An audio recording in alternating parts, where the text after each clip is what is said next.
2.5 નો દાખલા નંબર 8 જોઈશું કે નીચેના પૈકી પ્રત્યેકના અવયવ પાડો. એમાં પહેલો દાખલો છે 8 ની 3 ઘાત પ્લસ b ની 3 ઘાત 12 a ની 2 ઘાત into b પ્લસ 6a અને b ની 2 ઘાત. તો સૌપ્રથમ અહીંયા શું કરશું આપણે નિત્યસમ લખી નાખશું જેથી કરીને તમારે સાદુરૂપ દેવામાં સરળતા રહે. તો અહીંયા લખી નાખવાનું x y ની 3 ઘાત બરાબર x ની 3 ઘાત પ્લસ y ની 3 ઘાત પ્લસ 3xy કૌંસમાં x પ્લસ y.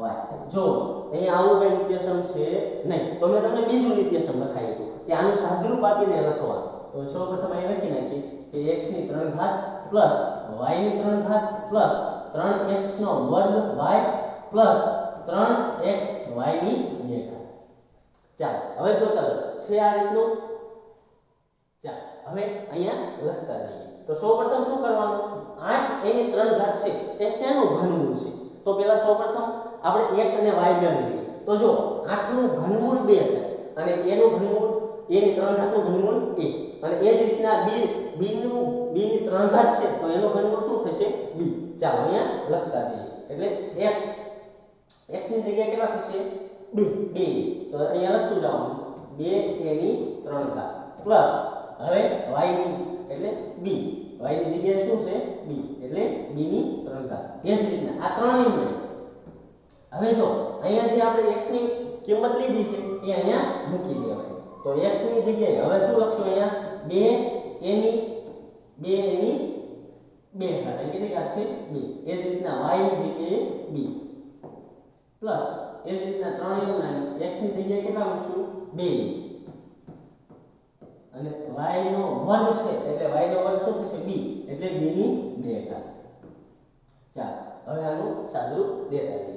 તો શું કરશું હવે સૌપ્રથમ આ લખી નાખશું એટલે 2a પ્લસ b આખાઈનો 3 ઘાત થાય કારણ કે જે આપણને આ કિંમત મળે જે આ નિત્યસમ છે એની જગ્યાએ શું થતું બરાબર x પ્લસ y ની 3 ઘાત. તો અહીંયા શું થશે x ની જગ્યાએ 2 અને y ની જગ્યાએ b એટલે આખા કૌંસની 3 ઘાત. હવે 3 ઘાત હોય તો કેટલી વાર લખી શકાય 3 વાર. તો અહીંયા લખી નાખીશું 2a પ્લસ b એ જ રીતના 2a પ્લસ b એ જ રીતના 2a પ્લસ b.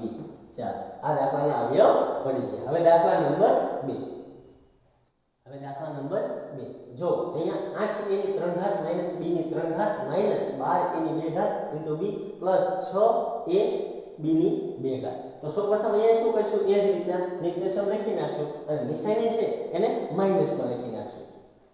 ચાલો માઈનસ વાળું નિર્દેશન તમારે કરવું હોય તો પણ થાય અને પ્લસ વાળું નિર્દેશન કરવું હોય તો પણ થશે. ચાલો x પ્લસ y આખા એની 3 ઘાત. એ જ રીતના હવે હું ડાયરેક્ટ લખી નાખું છું x ની 3 ઘાત પ્લસ y ની 3 ઘાત પ્લસ 3x નો વર્ગ y પ્લસ 3xy ની વર્ગ. ચાલો હવે શું કરશું અહીંયા આ 8 નો ઘનમૂળ શું થશે 2 અને એ જ રીતના b નું ઘનમૂળ શું થશે b ની 3 ઘાત છે એટલે b નું ઘનમૂળ શું થશે b ની 3 ઘાત નું ઘનમૂળ b. ચાલો હવે અહીંયા નિશાની છે b ની એ માઈનસ છે તો આપણે કૌંસમાં માઈનસ રાખશું અને પ્લસ આગળ રાખશું. ચાલો એ જ રીતના x નો ઘન એટલે શું થશે ઘનમૂળ આનું 2a ની 3 ઘાત પ્લસ હવે શું કરશું અહીંયા નિશાની કૌંસમાં રાખશું. ચાલો હવે માઈનસ b ની 3 ઘાત પ્લસ આ ત્રણેયના હવે x નો વર્ગ છે એટલે શું કરશું અહીંયા 2a નો વર્ગ. ચાલો 2a નો વર્ગ હવે y ની જગ્યાએ -b એમ રહે. ચાલો પ્લસ એ જ રીતના 3m ને આ x ની જગ્યાએ 2a અને y ની જગ્યાએ -b નો વર્ગ. ચાલો હવે આ રીતના થઈ ગયું. હવે નીચેનું સ્ટેપ શું આવશે કે 2a આ 2a x ની જગ્યાએ અને y ની જગ્યાએ શું થશે અહીંયા તો પ્લસ આવશે આ પ્લસ અને અહીંયા જો હવે નિશાની માઈનસ છે એટલે પ્લસ માઈનસ કેવા થઈ જશે માઈનસ એટલે ડાયરેક્ટ અહીંયા માઈનસ નિશાની કરી નાખો કે માઈનસ b ની 3 ઘાત. જો અહીંયા 3 ઘાત હોય તો શું કરી નાખવાનું 3 વાર લખી નાખવાનું કારણ કે અવયવ પાડવાનું કીધા છે એટલે 3 વાર લખી નાખવાનું 2a b એ જ રીતના 2a b એ જ રીતના 2a b.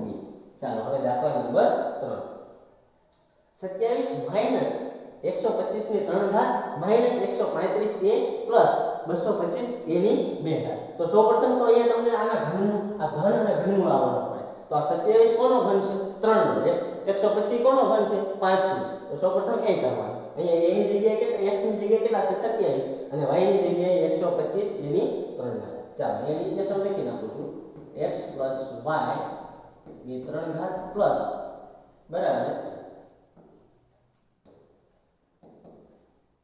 x ની 3 ઘાત પ્લસ y ની 3 ઘાત પ્લસ 3x નો વર્ગ y પ્લસ 3x y ની 2 ઘાત. ચાલો હવે સૌપ્રથમ શું કરવાનું x ની જગ્યાએ લખી નાખો x ની જગ્યાએ 3 એટલે 27 કોનું ઘન છે 3 નું તો 3 ની 3 ઘાત પ્લસ અહીં નિશાની એમને એમ રાખવાની અને અહીંયા 125 કોનું ઘન છે 5 નું 5 એની 3 ઘાત. જો તમારે માઈનસ વાળું ઇક્વેશન લખવું હોય તો પણ ચાલે અહીંયા માઈનસ નિશાની કરી નાખવાની આ બે પદમાં એટલે માઈનસ વાળું ઇક્વેશન પ્લસ આ 3 એમ x ની જગ્યાએ કેટલા લખશું 3 નો કેટલી 2 ઘાત એ જ રીતના y ની જગ્યાએ 5a પ્લસ આ 3 એમ x ની જગ્યાએ y ની જગ્યાએ માઈનસ લખશું -5 છે એ જ રીતના y ની જગ્યાએ -5 છે. ચાલો x ની જગ્યાએ 3 અને y ની જગ્યાએ -5 એની 2 ઘાત. ચાલો હવે સાદુરૂપ આપશું તો શું થઈ જશે અહીંયા આ 3 એમ હવે અહીંયા શું આ -5 છે તો અહીંયા શું થઈ જશે પ્લસ માઈનસ માઈનસ એટલે -5 છે નો થઈ જશે આખા કૌંસનો ઘન. ચાલો હવે એ જ રીતના ઘન છે એટલે કેટલી વાર લખી નાખવાનું 3 વાર 3 -5 છે એ જ રીતના 3 -5 છે એ જ રીતના 3 -5 છે. તમને માઈનસ વાળું ઇક્વેશન તમારે કરવું હોય તો એ પણ કરી શકો.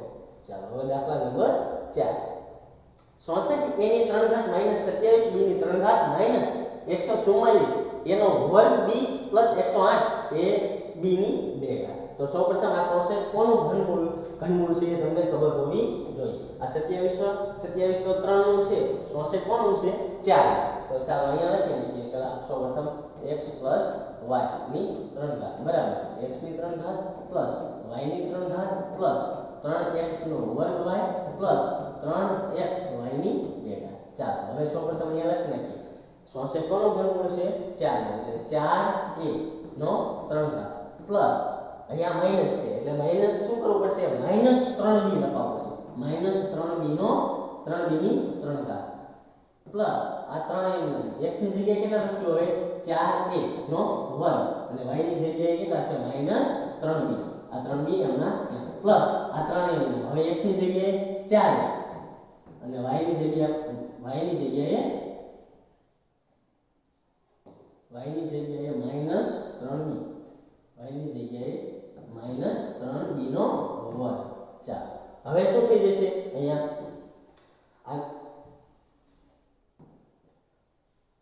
હવે શું થઈ જશે 4 આ 4a -3b થઈ જશે આખાનો ઘન થઈ જશે કારણ કે x ની જગ્યાએ શું છે આ પદ અને y ની જગ્યાએ 27 એટલે 4a -3b નો ઘન. એ જ રીતના હવે 3 ઘાત છે તો કેટલી વાર લખી નાખવાનું 3 વાર 4a -3b એ જ રીતના 4a -3b 4a -3b. ચાલો હવે દાખલા નંબર 5 27 p ની 3 ઘાત -1/216 -9/2 p નો વર્ગ પ્લસ 1/4 p. તો સૌપ્રથમ અહીંયા શું કરી નાખવાનું નિત્યસમ લખી નાખવાનું x y આખા કૌંસની 3 ઘાત બરાબર x ની 3 ઘાત પ્લસ y ની 3 ઘાત પ્લસ 3x નો વર્ગ y પ્લસ 3x y નો વર્ગ. જો તમારે આવડી જાય તો હવે નિત્યસમનો અહીંયા ન લખો તો પણ ચાલે. અહીંયા નિત્યસમ એટલા માટે લખું છું જેથી કરીને તમારે ભૂલ પડે તો તમને ખબર પડી જાય. ચાલો હવે x ની જગ્યાએ શું લખશું 27p નો ઘન છે એટલે 27p ની 3 ઘાત છે એ કોનું ઘનમૂળ છે 3p ની. તો અહીંયા લખી નાખવાનું 3p ની 3 ઘાત કરી નાખવાની પ્લસ હવે જો આ શું થઈ જશે એક આ 216 કોનું ઘનમૂળ છે 6 નું. તો અહીંયા કૌંસમાં માઈનસ 1 નું ઘનમૂળ તો 1 જ થશે એ જ રીતના -216 કોનું 6 નું આ 6 એમ હવે એનો ઘન પ્લસ આ 3 એમ હવે x નો વર્ગ છે તો x ની જગ્યાએ 3p અને y એનો વર્ગ અને y ની જગ્યાએ -1/6 પ્લસ આ 3 એમ હવે x ની જગ્યાએ 3p અને y ની જગ્યાએ -1/6 નો વર્ગ. ચાલો હવે શું થઈ જશે અહીંયા 3p -1/6 એનો ઘન 1/ઘન એટલે 1/6 આખા એનો ઘન. ઘન હોય એટલે કેટલી વાર લખી નાખવાનું 3 એટલે 3p - 1/6 એ જ રીતના 3p - 1/6 એ જ રીતના 3p - 1/6. જો તમને એમ લાગે ભૂલ છે મારા દાખલામાં તો શું કરવાનું, આનું સાદુરૂપ આપી દેવાનું ને આ ઉપલું સ્ટેપ મળે તો તમારો દાખલો સાચો હોય, નહીંતર કંઈક તમારા દાખલામાં ભૂલ હોય. અહીંયા સાદુરૂપ આપવું જવાનું, જો આગલું પદ મળતું જાય આ ઉપલું પદ તો તમારો દાખલો સાચો.